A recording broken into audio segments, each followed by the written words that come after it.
Le manque du mot, ou anomie, est un trouble d'accès lexical que l'on retrouve dans la vie de tous les jours.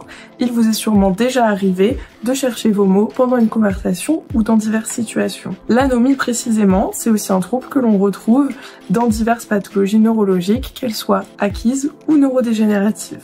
Le but de notre étude était ici d'analyser un possible impact de variables sociodémographiques sur la plainte de manque du mot chez une population saine, donc des personnes sans pathologie. Nous avons donc étudié un possible effet d'âge, de sexe et de niveau socioculturel. Mais la plainte, qu'est-ce que c'est? Quand on parle de plainte en orthophonie, on parle de ce qui gêne le patient au quotidien et des impacts que son trouble a sur sa vie quotidienne.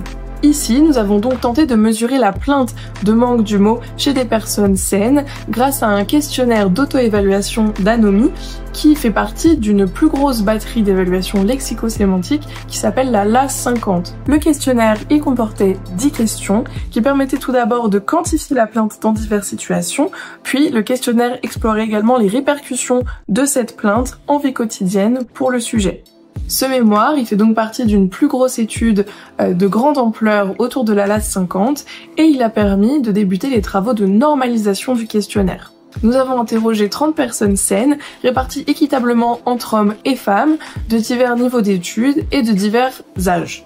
Nous avons mené des entretiens cliniques afin d'évaluer leur niveau de plainte et pouvoir remplir l'auto-questionnaire de la manière la plus fidèle possible. Nous avons par la suite pu extraire un score moyen de plainte d'anomie pour chaque sujet afin de mener nos analyses statistiques. Pour ce qui est des résultats, nous avons pu tout d'abord observer un effet d'âge significatif sur la plainte d'anomie. En effet, plus le sujet était âgé, plus sa plainte d'anomie était grandissante. Cela est cohérent avec les données actuelles de la littérature qui nous montrent que le manque du mot est la plainte la plus présente chez le sujet vieillissant. Ensuite, le niveau d'étude a également montré un effet significatif sur la plainte. Plus les personnes avaient un niveau socioculturel élevé, moindre était leur plainte et inversement, moins les personnes avaient fait d'études, plus haute était leur plainte. Cela est aussi corroboré par les données de la littérature qui soulignent un lien entre le niveau d'études et les compétences en accès lexical. Pour ce qui est du sexe des sujets, aucune différence significative n'a été trouvée entre la plainte des hommes et la plainte des femmes. Plus d'études pourraient être faites sur le sujet à l'avenir car il y a très peu de données actuellement sur cette différence. La variable sociodémographique ayant le plus d'impact sur la plainte de manque du mot est donc l'âge.